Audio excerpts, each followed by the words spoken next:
446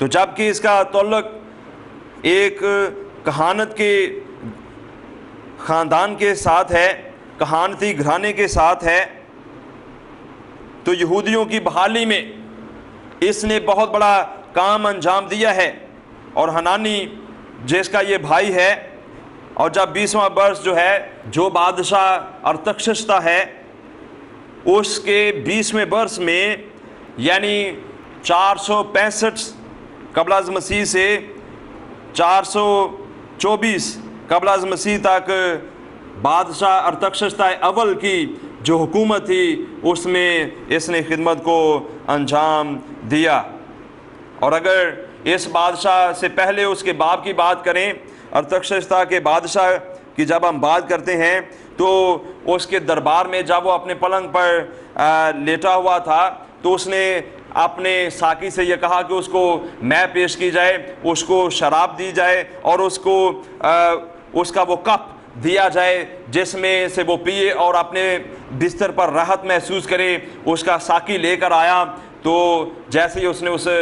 مے کو پیا تو وہ مر گیا، کیونکہ اس مے کے اندر شراب ملی ہوئی تھی۔ تو یوں بادشاہ جو ہیں وہ بڑے الرٹ ہوتے تھے، بادشاہ بہت اپنے ساقی کے اوپر بھروسہ کیا کرتے تھے۔ لیکن خدام کے اس خادم نے، نہمیہ نے، جو کہ ایک بہت بڑا لیڈر ہے اور موجودہ زمانے میں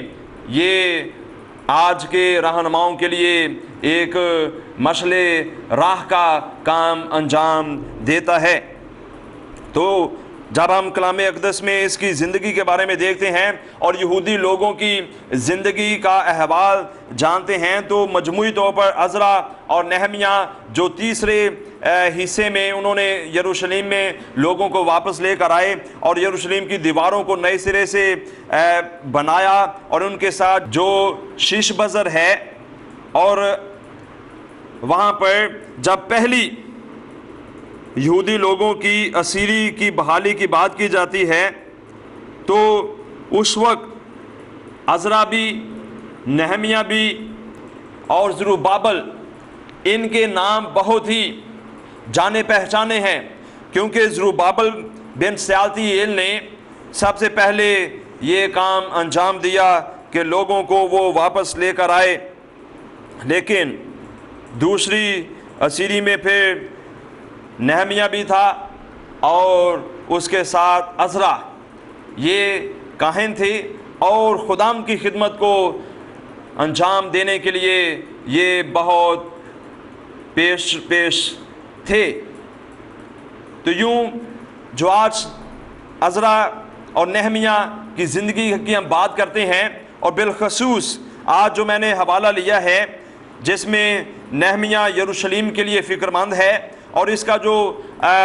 پہلے باب کا عنوان ہے، یہ نہمیہ کی دعا ہے، اور میرا آج کا جو مضمون ہے وہ ہے کہ خدام کی طرف واپس آنا، ریٹرننگ ٹو دا لارڈ، خدام کی طرف مڑ جانا اور خدام کی طرف پھر جانا۔ اور جیسا میں بیان کر رہا تھا کہ زروبابل بن سیالتیل وہ 538 قبل از مسیح سے 537 قبل از مسیح میں اس نے اسیروں کو یروشلم میں واپس لایا، اور وہ پہلا گروہ جس کو وہ یروشلم کے اندر واپس لاتا ہے۔ اور پھر اس کے 80 برس کے بعد عزرا جو فقیہ ہے اور یہودیوں کے گروہوں میں سے جو دوسرا گروہ ہے، اس کو وہ شہر مقدس میں لے کر آتا ہے۔ اور عزرا کی مہم کے 13ویں سال کے بعد خدا نے یروشلم کی حالت کے بارے میں نہمیہ کو چنا، اور نہمیہ کے دل کے اندر یہ بوجھ ڈالا، اور اس نے اب بہت ساری مخالفت کے باوجود خداوند کی اس خدمت کو انجام دیا، اور اسیروں کو وہ خداوند کے گھر میں واپس لے کر آیا۔ اور جیسا کہ کسی شخص نے یہ بات بڑی خوب کہی ہے، اور کسی نے یہ بڑے عمدہ انداز سے اس بات کو بیان کیا ہے کہ اس دنیا کے اندر 3 قسم کے لوگ ہوتے ہیں۔ ایک وہ جو نہیں جانتے کہ کیا کچھ ہو رہا ہے، اور ایک قسم کے وہ لوگ ہیں جو وقوع پذیر ہونے والے تماشا دیکھتے ہیں، اور ایک قسم کے وہ لوگ ہیں جو حالات و واقعات کے وقوع پذیر ہونے کا باعث بنتے ہیں۔ تو یوں خداوند کا یہ خادم نہمیاں حالات و واقعات کے وقوع پذیر ہونے کا سبب بنا۔ 444 قبل از مسیح میں اپریل کی 2 تاریخ کو ارتخشستہ بادشاہ اس کے 20ویں برس میں جب یہ یروشلم پہنچا تو 420 قبل از مسیح میں نہمیاں کا یروشلم کی طرف دوسرا سفر ہوا۔ تو نہمیاں نے اپنی زندگی کے اندر اپنی قوم کے لیے خداوند سے بہت زیادہ دعا کی ہے کہ اے خداوند میری قوم کو اپنے گھر میں واپس لے آ، اے خداوند اپنی قوم کو اپنے گھر میں واپس لے آ، اے خداوند اپنی قوم کو اپنی ہیکل میں واپس لے آ۔ تو خداوند کا یہ خادم خداوند کی خدمت کو انجام دیتے ہوئے اپنی کلیسیا کے لیے، اپنی قوم کے لیے بڑا درد محسوس کر رہا ہے اور رو رو کر دعا مانگ رہا ہے کہ اے خداوند میری قوم کو واپس لا۔ اور جیسا کہ میں نے آپ کو بتایا کہ آج جس موضوع پر میں آپ کے ساتھ بات کر رہا ہوں وہ ہے کہ ریٹرننگ ٹو گاڈ، خداوند کی طرف واپس آنا۔ اب کوئی شخص بھی اپنے طور پر خداوند کی طرف واپس نہیں آ سکتا جب تک اس کو واپس نہ لایا جائے، کیونکہ ہم بھی ابلیس کی قید و بند میں ہیں۔ شیطان نے ہمیں ہر طرف سے جکڑا ہوا ہے، ابلیس کی ہم قید و بند کا شکار ہیں، گناہ کے ہم مرتکب ہوتے ہیں، گناہ کا شکار ہو جاتے ہیں۔ تو ہمیں خداوند کی طرف واپس لانے کے لیے کوئی نہ کوئی ایک وسیلہ ہونا چاہیے۔ میرے لیے اور آپ کے لیے جو سب سے بڑا وسیلہ بنا ہے وہ خداوند یسوع مسیح بنا ہے، اور خداوند یسوع مسیح کے وسیلے ہی سے ہم آسمانی باپ کی طرف واپس لوٹ سکتے ہیں۔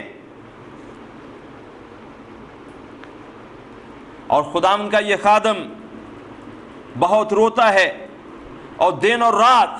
خداوند کے حضور میں جھک کر دعا مانگتا ہے۔ آج میرے لیے اور آپ تمام خادموں کے لیے، ساری کلیسیا کے لیے یہ سوچنے کا مقام ہے، کیا ہم جو دنیا میں مارے مارے پھرتے ہیں اور دنیا کی آسائش و آرام کے لیے اور دنیا کی اشیاء کے لیے، مادی اشیاء کے لیے، کھانے پینے کی اشیاء کے لیے ہم مارے مارے پھرتے ہیں، ہم روتے چلاتے ہیں، لیکن کیا ہم کبھی اپنی قوم کے لیے ہم نے درد محسوس کیا ہے؟ کیا ہم نے کبھی اپنے لوگوں کے لیے رو کر خداوند کے حضور میں جھک کر دعا کی ہے کہ اے خداوند ہماری قوم کو گناہ کی غلامی سے، گناہ کی اسیری سے، شیطان کی اسیری سے اٹھا کھڑا کر اور ان کو واپس اپنے گھر میں لے آ؟ میرے لیے اور آپ کے لیے بھی آج یہ موقع ہے کہ ہم بھی نہمیاں کی طرح اپنی قوم کے لیے درد محسوس کریں اور اپنی قوم کی رہنمائی کریں، اور جیسے اس نے گری ہوئی ہیکل کی دیواروں کو اٹھا کھڑا کیا، ان کو دوبارہ تعمیر کیا، لوگوں کو بیدار کیا، لوگوں کو ہوش میں لا کر اس نے کہا کہ آؤ واپس خداوند کے گھر کی تعمیر کریں۔ میرے لیے اور آپ کے لیے بھی آج موقع ہے کہ ہم بھی لوگوں کے پاس جائیں اور ان سے کہیں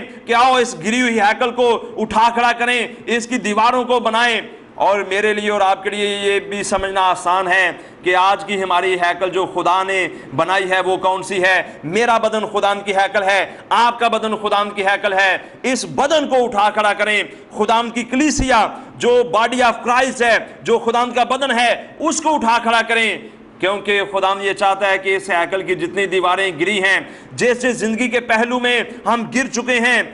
وہاں سے ہمیں اٹھنا چاہیے۔ خداوند کا بندہ نہمیاں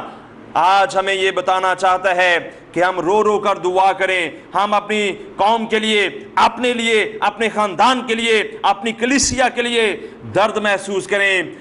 کیونکہ خداوند کا بندہ یہ محسوس کرتا ہے اور وہ آج ہمیں بھی بتاتا ہے، کیونکہ استثناء کی کتاب میں لکھا ہوا ہے 30ویں باب کی پہلی آیت سے 5ویں آیت میں کہ تائب دل کے لیے رحم کا خداوند نے وعدہ کیا ہے۔ پرابلم اب یہ ہے کہ ہم تائب دل نہیں ہوتے، ہم اکڑے رہتے ہیں، ہم خداوند کی طرف واپس لوٹنا نہیں چاہتے۔ یہی حال تھا اس وقت کا جب نہمیہ لوگوں کے پاس جاتا ہے۔ بہت سارے لوگ جو ہیں انہوں نے انکار کر دیا کہ ہم واپس یروشلم نہیں جائیں گے، اب ہم نے یہاں پر گھر بنا لیے ہیں، ہم یہاں پر ہی رہیں گے۔ تو جب اس نے لوگوں کو بتایا، بہت سارے لوگ تیار ہو گئے اور وہ واپس اپنے گھر میں، اصلی وطن میں واپس لوٹ گئے۔ جب تک ہم تائب دل نہیں ہوں گے، جب تک ہم رحم دل نہیں ہوں گے، جب تک ہمارا دل گوشتین دل نہیں ہوگا، اتنی دیر تک ہم خداوند کی طرف واپس نہیں لوٹ سکتے۔ کلام مقدس میں خداوند یہ کہتا ہے، اگر آپ یسائی کی کتاب کا 11واں باب 12ویں آیت کو پڑھیں تو وہاں پر لکھا ہے، ان اسرائیلیوں کو جو خارج اور پراگندہ ہو گئے ہیں، خداوند کہتا ہے میں ان کو چاروں طرف سے جمع کروں گا اور ان کو واپس اپنے گھر میں لاؤں گا۔ پھر خداوند کا بندہ یرمیہ، وہ بھی اپنی قوم کے لیے درد محسوس کرتا ہے اور کہتا ہے 23ویں باب کی 3 آیت میں، جو لوگ میرے گلے کے بچ گئے ہیں میں ان کو جمع کروں گا۔ خداوند یہ پیغام دیتا ہے، اور یرمیہ 31ویں باب کی 8ویں سے 10ویں آیت کا مطالعہ کریں تو وہاں پر لکھا ہوا ہے کہ جس نے اسرائیل کو تتر بتر کیا وہی اسے جمع بھی کرے گا۔ میرے عزیزو، آج ہم دنیا داری میں پڑھ کر دنیا کی چیزوں کے اندر کھو جاتے ہیں اور ہم تتر بتر ہو جاتے ہیں، ہم آوارہ ہو جاتے ہیں۔ خداوند کے طرف ہمیں واپس لوٹ جانا چاہیے، کیونکہ خداوند یہ چاہتا ہے۔ کئی مرتبہ ہم یہ کہتے ہیں کہ اب تو ہم بہت گناہ گار ہو چکے ہیں، ہم نے بہت سارے گناہ کیے ہیں، اب ہم کس منہ سے خداوند کی طرف واپس لوٹیں؟ لیکن خداوند پھر بھی ہمیں پیار کرتا ہے، جیسے کہ مصر بیٹے کی بڑی خوبصورت مثال ہے کہ وہ بھی اب یہ خیال کرتا تھا کہ میں کس منہ سے اپنے باپ کی طرف واپس لوٹ جاؤں، لیکن خداوند نے اس کے دل کے اندر یہ بات ڈالی کہ تو یہ کہنا کہ اے خداوند، اے میرے باپ، میں تیری نظر میں اور آسمانی باپ کی نظر میں گنہگار ہوں، مجھے معاف کر دے۔ میرے اور آپ کے مسیحا کا در ہمیشہ کھلا رہتا ہے۔ جب آپ معافی مانگ لیتے ہیں، اپنے گناہوں سے توبہ کر لیتے ہیں، کنارہ کر لیتے ہیں، تو خداوند آپ کو واپس اپنے اصل وطن میں پہنچا دیتا ہے۔ جیسے مصر بیٹا بھی واپس اپنے گھر میں آ گیا، اس کے باپ نے اس کو معاف کر دیا، میرا باپ، آپ کا بھی آسمانی باپ ہمیں معاف کرنے کے لیے ہر وقت تیار رہتا ہے۔ اس کی طرف واپس لوٹنے کی ضرورت ہے۔ کیا یرمیہ کی طرح آج ہم اپنے لیے، اپنی قوم کے لیے دعا کر رہے ہیں؟ خداوند یہ چاہتا ہے کہ جو اس کا بقیہ ہے، جو اس کا چنا ہوا ہے، وہ کبھی پراگندہ نہ ہو۔ استثنا کی کتاب میں 12ویں باب کی 5ویں آیت میں لکھا ہوا ہے کہ تمہارا خدا تمہارے لیے جگہ چن لیتا ہے، وہاں تم جانا اور اس جگہ کے طالب ہونا اور وہاں پر قربانی دینا۔ اب یہاں پر ایک نقطہ میں آپ کو سمجھانا بہت ضروری سمجھتا ہوں، وہ نقطہ یہ ہے کہ ہمارا خدا ہمارے لیے جگہ کا انتخاب کر لیتا ہے، جگہ کو چن لیتا ہے، اور وہ کہتا ہے کہ اس جگہ کے طالب ہونا، اس جگہ کی خواہش رکھنا اور وہاں جانا اور وہاں ہی مقیم ہونا، وہاں ہی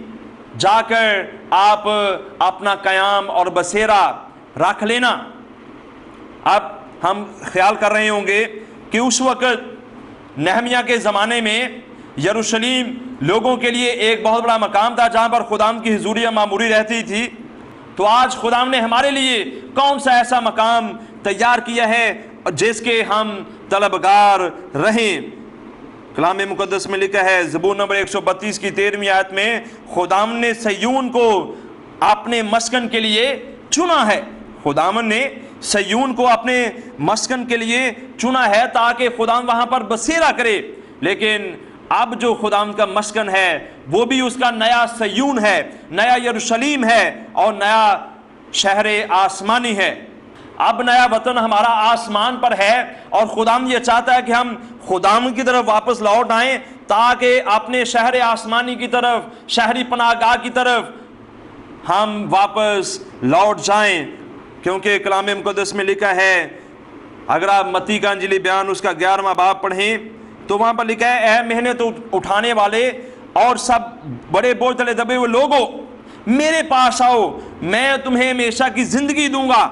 میرے پاس ابدی آرام ہے۔ خداوند کی یہ قول ہے کہ come near to me, come back to می،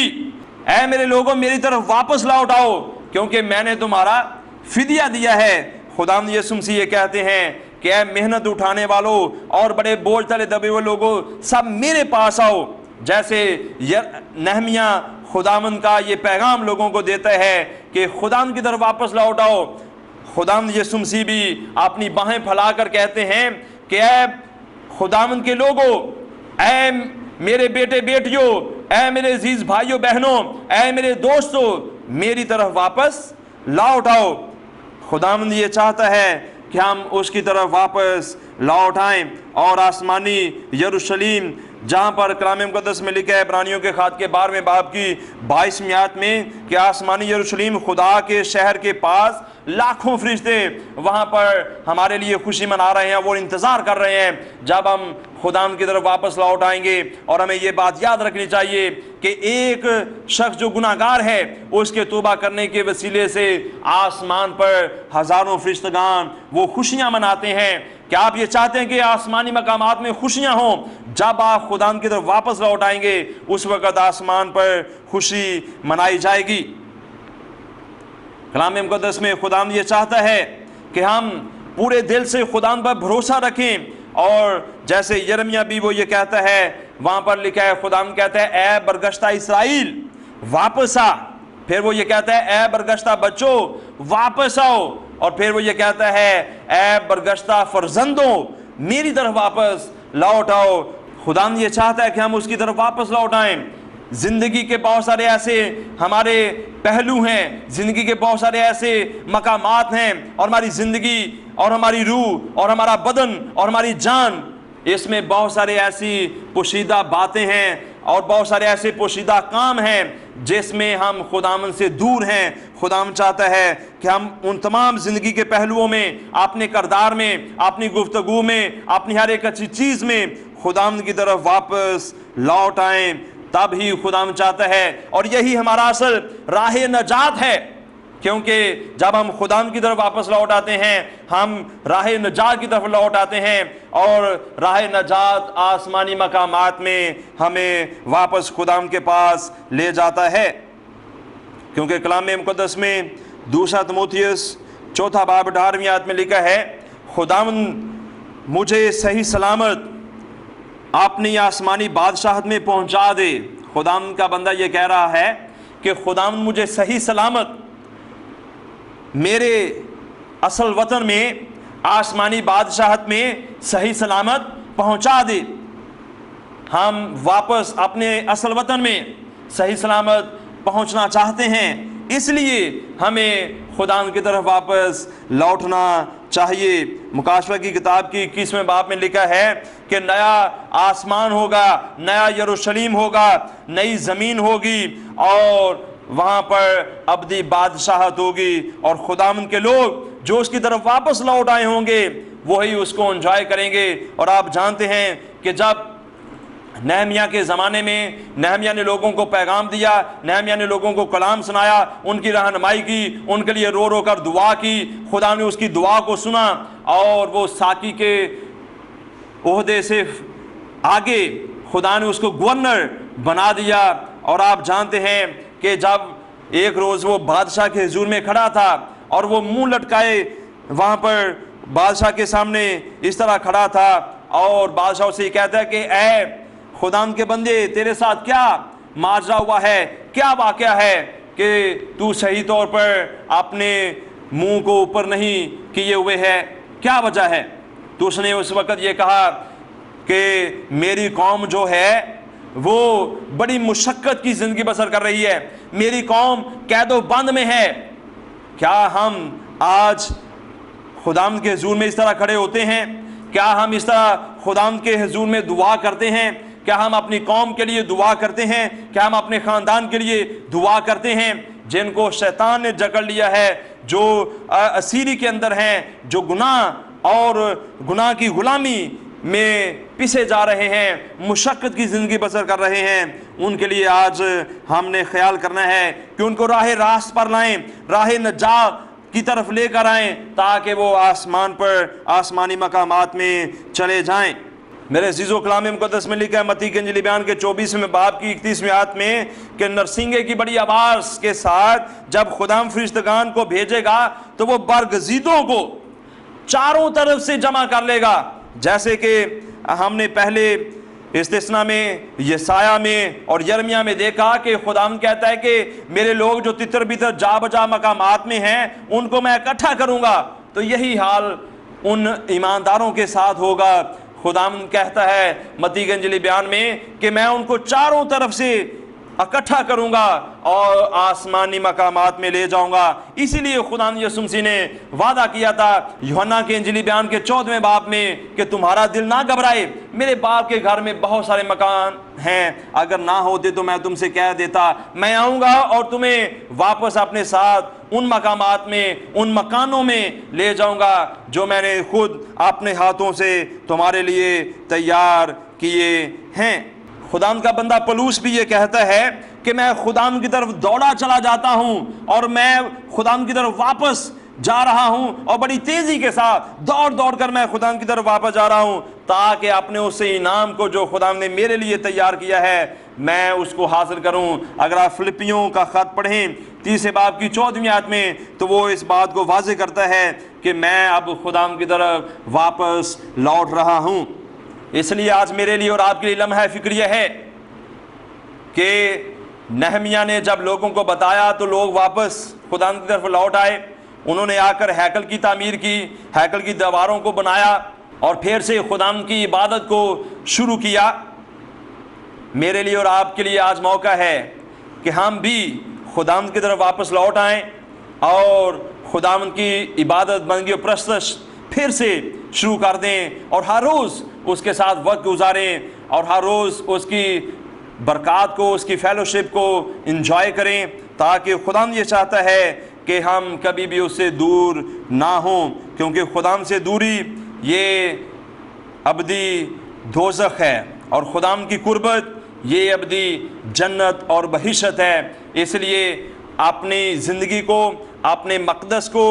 اور اپنی راہوں کو خدا کی طرف پھیر دیں اور خدا کی طرف لوٹ جائیں، تب ہی آپ کو راہ نجات مل جائے گا اور راہ نجات پر آپ چل کر آسمانی مقامات میں خدا کے ساتھ ابدی زندگی بسر کر سکتے ہیں۔ اور یہ وہی لوگ ایسا کر سکتے ہیں جو خدا کی طرف واپس لوٹ آئیں گے۔ جو خدا کی طرف واپس نہیں لوٹیں گے، یاد رکھیں خداوند بھی ان کی طرف واپس نہیں لوٹے گا اور وہ اپنی ہی زندگی میں مر جائیں گے اور ابلیس کے ساتھ ابدی دوزخ کا سامنا کریں گے۔ میرے لیے اور آپ کے لیے آج یہ اچھا موقع ہے کہ آج ہی